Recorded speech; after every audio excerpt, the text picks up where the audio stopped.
Welcome to The Hook, where music and art come together with the people who created it. I'm Johni. I'm Jess. You're on The Hook.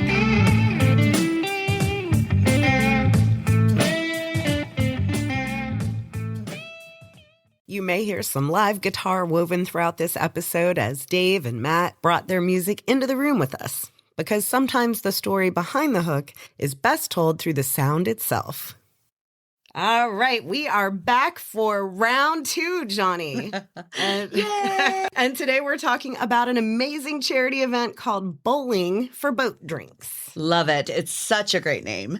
This event combines Jimmy Buffett music, bowling, and a whole lot of heart, all to benefit the Children's Home Society of Virginia. It's an organization that's been supporting at-risk youth and foster children for over a century. Joining us today are Matt Smith from Permanent Vacation, Dave McKinny from Dreamsicle, Will Migern with Children's Home Society of Virginia. Thank you all for being here. You're welcome. Glad to be here. Thanks for having us. Thank you so much.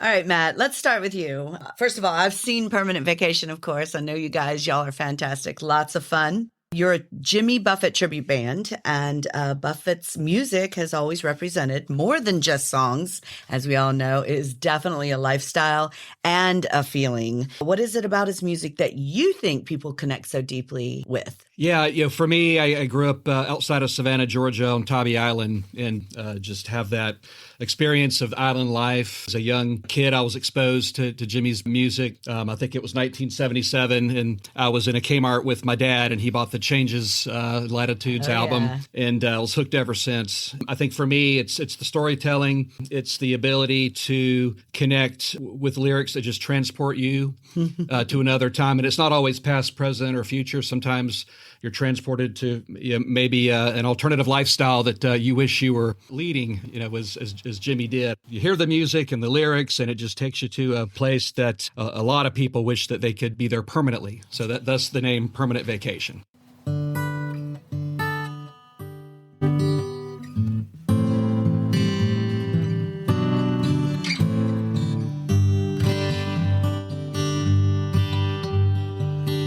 When you think Jimmy Buffett, it's all about island music, boats. It takes you straight to a whole new world, and I love it so much, too. My mom spends a lot of time in the Keys, so she's living that life. I wish we all could. And lives on an island permanently. Oh, yeah, she does. Yeah. Next time she's in town, we'll definitely bring her to see you guys. So Dave, Dreamsicle brings the same tropical escape energy. When people come to see you perform an event like this, what experience do you want them to walk away with? How do you want them to feel at the end of that night? Well, I think the majority of the people that are coming to see us have seen Jimmy Buffett. We talk with folks before and after the show, and they always talk about how many concerts they went to. So I think we want to bring that experience back because, that was an annual thing around the country. They couldn't wait for the schedule, and they'd mark the calendar. And I mean, short of a funeral, they were going. Right? There was nothing that was going to take them away from that concert. And it was the tailgate and just the whole experience. And so we just want to bring that back to them, and you did mention that Jimmy's no longer with us. So for me, it's kind of like, well, I'll take on that role to give those people that feeling that they had. I mean, those concerts were amazing. It was, it was all about just being friends with everybody around you. And it was, if you had a bad time at a Jimmy Buffett concert, you need a therapist. You do. Yeah. You really do. Yeah, seriously, so Matt and I are both crazy fans for Jimmy, and we love the music, and we know so much of it. And so we teamed up last year, and in fact, he's playing guitar in Dreamsicle. I didn't know that. That's fantastic. Actually, there's a Permanent Vacation gig this Saturday, but how many PVK members are there on the gig? Well, the thing with what Dave is saying, we started Permanent Vacation early 2024, and I was just blown away by the response, and I was like, I'm really onto something here. Well, then I learned that Dave already had a Jimmy Buffett tribute band going, and so I'm like, well, I got to go see what this guy's about. So I went to the Hanover Vegetable Farm Show last year and met Dave, and we started talking and really hit it off. I think it's pretty unique. Dave and I have I think, pretty different backgrounds, but to come together on, this style of music and have the same affinity for it, I think is, certainly special. And Dave and I hit it off and started talking about collaborating and playing in his band. He's playing in mine, and we're going to do some shows where we, do some things together. And that's kind of where that brought us to right here. There's enough Jimmy Buffett fans for you guys to have plenty of work till the end of time. Really, Absolutely. right? And let me tell you, too, that when these guys play and the fans come out and watch them play, it feels like you are at a Jimmy Buffett concert. I swear, because it's the vibe. It's being taken back to where you were, and the partying and the fun and the laughter. And like you said, just friendship. It's wonderful. And Sure. I go way back with Dave. I don't know if I told you, like 15 years, I think. Maybe. When you were just Maybe doing a few more- acoustic, yeah, right? maybe a You weren't few even more years. doing band. I didn't have a band back Yeah. then. No. I hired him to Nobody do would- Jimmy Buffett music. It was awesome. That's right. That's right. Yeah. So back to the event. That's why we're here. We're very excited to promote it and talk about it and be part of it in some small way. But it brings music and bowling and the community together for a really wonderful cause. Well, one of the things that's always struck me about Jimmy Buffett concerts, it's kind of like the Grateful Dead. It's not just a concert, it's a celebration. Yeah. And the audience is as big a part of it as the band is, and they kind of feed off each other. And what I've always noticed through my family, because my cousins and their kids and their grandkids go to Jimmy Buffett concerts all together, it's a family event. So I think these are the perfect musicians with the perfect songs and the perfect ethos to help support a place like Children's Home Society of Virginia, because their main mission is to find permanent adoptive homes for children of all ages across the Commonwealth and help kids that are going through foster care and their families. Because it can be a very traumatic situation when kids are being moved from place to place, don't know where they're going to end up. And I think, there's a lot of wonderful charities out there, but to be able to give a kid a family or provide a child with a stable family is one of the biggest gifts that you can give to anybody. The fun and excitement and camaraderie and just that great vibe of the Jimmy Buffett experience and how you guys carry on that legacy with the beautiful music, I think it fits perfectly in with the mission of Children's Home Society. What else can you share with us about Children's Home Society of Virginia? They've been around for over 125 years, started in 1900.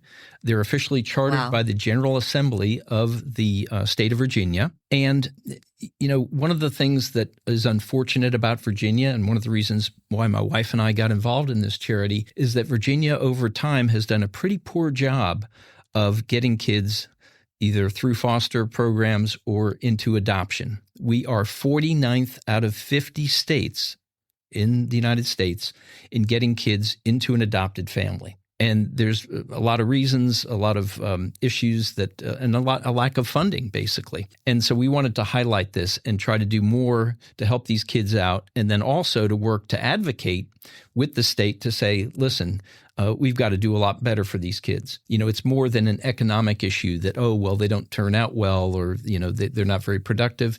It's a matter of humanity. It's a matter of helping these kids have a decent life where they don't grow up traumatized. I won't go over the details, but if you look into it, you'll see that kids that age out, in other words, they turn 18 before they get a family that works with them, that will adopt them, the incarceration rates, the drug use, just the horrible life stories that go from there. It's really, it tears at your heart to know that these kids aren't being taken care of. Now, the good news is that over the last couple of years, because of the Children's Home Society, they have advocated for the state to do more. So, for example, there's something called the kinship rule, where they would not pay a grandparent or an aunt or an uncle to help a child out who is in foster care. They've changed that rule, so now you have a chance to have that child at least stay tangentially in the family and have a greater support network, and the grandparents or aunt or uncle can actually get paid to help that child progress. So the good news is that we've made some progress in lowering the age outs from 20% in 2014 to 16% in 2023. That's the most recent data that we have, but the national average is 9%. So, far and away, we've got a lot more work to do in the state of Virginia. In the meantime, while we're lobbying, because actually tomorrow is Advocacy Day, and a couple of us from the organization are going to go down to the Assembly building and plead for the cause of these children and to get more funding and more programs in place. But there's still a lot that the Children's Home Society of Virginia does.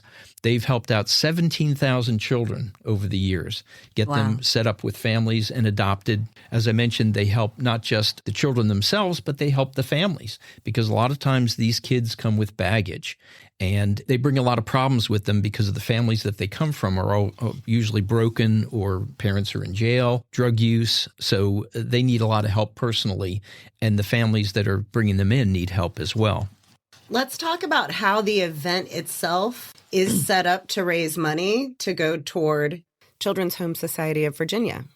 Well, first of all, we have bowling. We're at River City Roll, which, if you've never been there, is a fantastic venue for bowling and for music. They do a great job of combining the two. And starting at 4 o'clock on Saturday, we are going to be setting up teams where you're going to be able to bowl and try to win prizes, or at least the accolades of folks there. So you can contribute by paying for some bowling. And then also we're going to have a raffle, 50-50 type raffle. But then there's all kinds of great goodies that some wonderful people have donated that you can bid on, and we'll be doing a silent auction, I guess. You'll buy a bunch of tickets, you'll drop it in the bucket, and then they'll pick a winner, and you walk away with it. Yeah. Great. And also we'll have QR codes there, or little squares, so that if you wanted to pay directly, get your credit card out and donate money directly to the organization, you can do that as well. And as I mentioned, because the state of Virginia is kind of woefully behind, we want to spread the word. We want people to know, so that if they happen to run into an assemblyman or a state senator, they can say, hey, what are you doing about the kids in Virginia that need a family? So it's spreading the word, contributing to the Children's Home Society, and coming out and having a great time listening to the wonderful music. I love that. That's such a great extra benefit, is that people are just going to walk away from the event just knowing about you if they didn't walk in it. That's right. I mean, I've learned so much just sitting here with you, and I've already talked with you. So I'm excited and be watching, because the Hook's going to have a team there. We're going to be bowling too. Excellent. Yeah, my family is going to be putting a team together. So we're looking forward to that too. We're going to have fun. As musicians, you guys could play anywhere, theoretically. What made it important for you personally to be a part of this event and support this cause? Dave and I were talking late last year, and Dave came up with the concept of a winter event. Cabin fever, bowling for boat drinks was kind of born out of that. And having been able to play at River City Roll before, and just understanding the people that work there and the environment, it seemed like a really good fit for us to be able to, first and foremost, find a way to raise money, and then also have the sound system and the stage for Dave and I to get up there with the bands and do what we do. I love it. I can't wait. It'll be a great time. Did this charity ever impact you guys personally at all? Well, I was adopted, so. Oh, wow. Yeah. Okay. So, fantastic. Yeah. It's extraordinary. As we've shared our support for this organization, more and more people that we know in our lives, the gentleman who is actually now the chief financial officer for the Children's Home Society was a buddy of ours that we met through music and going to concerts. And we happened to mention it, and he said, that's the agency that got me adopted. And then there's a couple of state senators and assemblymen we found out, because we advocate, well, I'm adopted too. Or in one case, Glenn Sturdivant, he has adopted 6 kids. So it's really extraordinary once you start to learn more about it, how many people's lives have been affected. And obviously, in your case, in a very positive way. So yes, I saw a segment on CBS Sunday Morning, and it was probably over a year ago. They talked about the 60s. I was born in 66. From 62 to like 68, it's like 3.5 million babies. Wow. Were adopted. In my opinion, there was a lot of families did not want to embrace a child out of wedlock. And this segment also talked about they would send them off to school. They're going to school at a private school, but they're actually going to have the baby and then come back, because there was it was a different time. There was a stigma. Yeah. So I was just down in Florida. I've been going down over the winter, and I've been playing shows, and these folks that used to live in Kansas City and they now live in Florida have hosted me to stay at their house. I've known them since probably 2017. I'd finished a show and we're having some drinks, and I started talking about adoption. The husband was adopted, and he was born in 67. I was born in 66. I mean, it's like the more I come across people my age, there's a pretty good chance I'm going to run into people in our age cohort. In our That's age category. very interesting. Yep. Incredible. I was born in 68, so. Yeah, so But it all makes sense that you're sitting here. I know, right? A good family friend, I just found out in the last few months who was born in that time period, thought that her birthday was in March her entire life. Oh, yeah. And found out that she was actually born in December. And it was for that exact reason. They literally moved away. I mean, imagine. It hasn't been that long, but we've really made some progress there. Well, I think society's probably maybe a little different than it was in the 60s. Right. So it was, but it was totally... It was a family thing. And the families were connected to small communities. The dad maybe owned a business and was a respected businessman. And then there was, everybody shuffled on into the church on Sunday, And so there was this whole thing. Literally, you could lose a business over it. You could be shunned from your community over something like that, And so they had to figure out what they were going to do. This whole adoption thing really became pretty big, So this actually is close to your heart. Oh, sure. As we put the event together, I mean, we're just like, we want to play in January. We want to play. We were supposed to do it in January. Yeah. So we want to play in January because things shut down here and everybody stays at home. And so, and we were just like. It really shut down. I know. If you can't be in a warm place, you can at least pretend you're in a warm place. But then it was like, well, do we just go and get a gig? And it was like, well, why don't we make it charitable? And then John Beckner suggested, our mutual friend. Yeah, our mutual friend suggested, let's talk to these guys, and we got on a phone call and it just seemed, it was immediately a really good fit. Everything just fell in place. Having played at River City Roll, then it was, okay, well, you can come and bowl.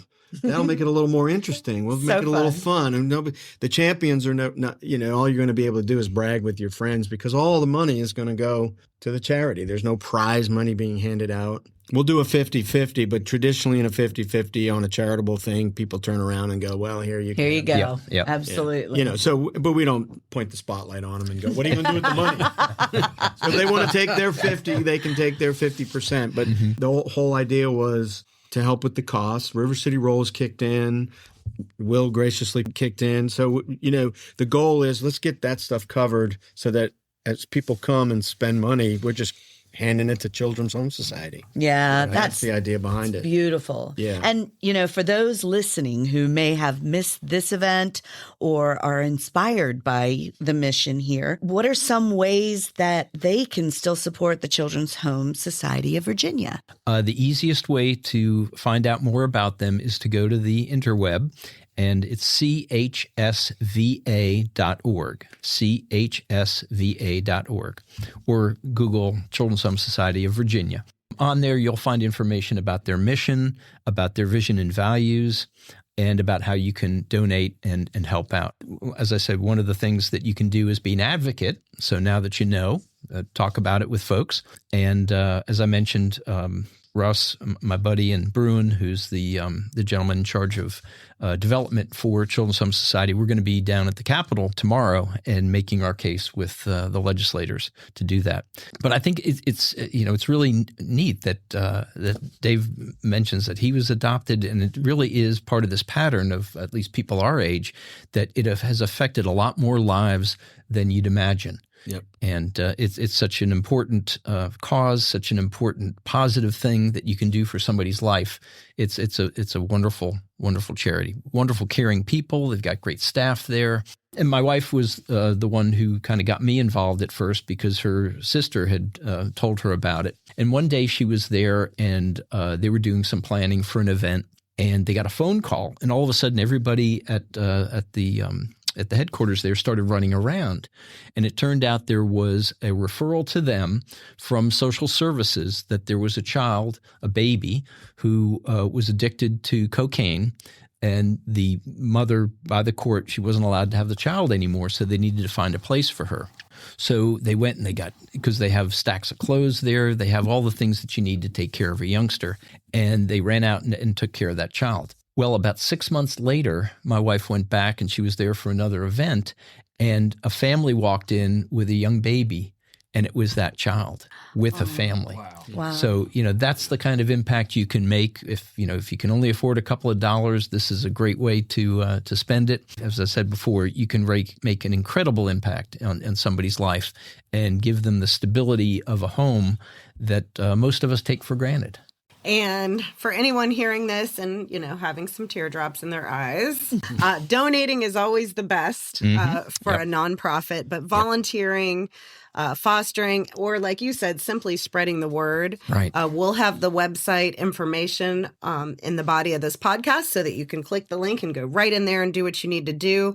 If you are hearing this after the event, which I don't even think that we have said the exact date, but for anybody listening prior to, that is February 28th. And it is from at River City Roll. 4 for as long as you can stand up after bowling all night, right? Yep. I was going to just mention, and we've had a couple of people ask, well, I don't bowl, and it's okay. You can still come. You can still donate. Yeah. The foundation will have someone there to help with collecting donations, and then stick around for some great music. Yeah, and you don't have to bowl to try to win a raffle item too. There you go. You can be part of the raffle. Are there that many people that are scared of bowling? Like, what is the point? Well, I don't know. Do you hear Dave? They do have those new lanes with the bumpers. So, there you go. I might have bumpers. Last time I went bowling, my great nephew, my niece's son, he's 5, and he said, well, the bumpers, we got to have bumpers for him. And I said, well, you're going to have bumpers for me, too. Yeah. And it was neck and neck down to the wire that I might get beat by a 5.5-year-old. They're better musicians than they are bowlers, I guarantee. That's for sure. You got to know your lane. Yeah. Most of all, we're just going to have a great time. I'm really, really happy to be here with you guys. And thank you so much for sharing your stories. We look forward to seeing you February 28th, starting at 4 p.m., River City Roll. Matt, Dave, and Will, thanks for being on the hook. And we can't wait to come out and see Permanent Vacation and Dreamsicle on the 28th. And be sure to follow Permanent Vacation and Dreamsicle on Facebook and Instagram. And be sure to visit Children's Home Society of Virginia online at chsva.org. That link will be in the episode description as well.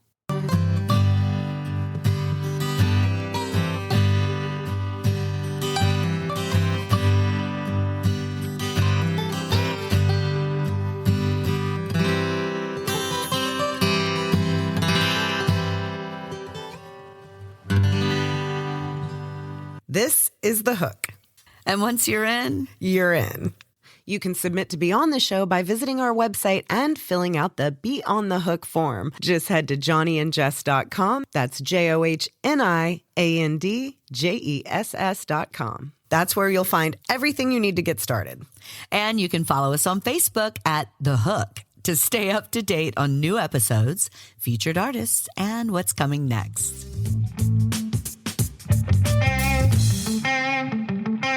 This has been Jess and Johnny reminding you every artist has a story, and every story has a hook.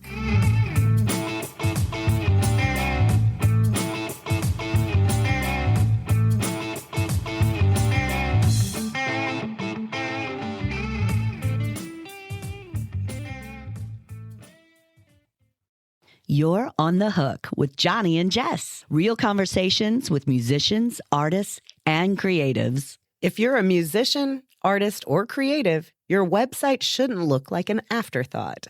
Your brand is your stage, and your website is often the first place people decide if you're the real deal. River City Consulting builds websites specifically for creatives, musicians, performers, and artists who need an online presence that matches their talent. They're also the official website agency for the Hook podcast. Learn more at rivercityconsulting.com and use promo code THEHOOK for serious savings. The Hook podcast.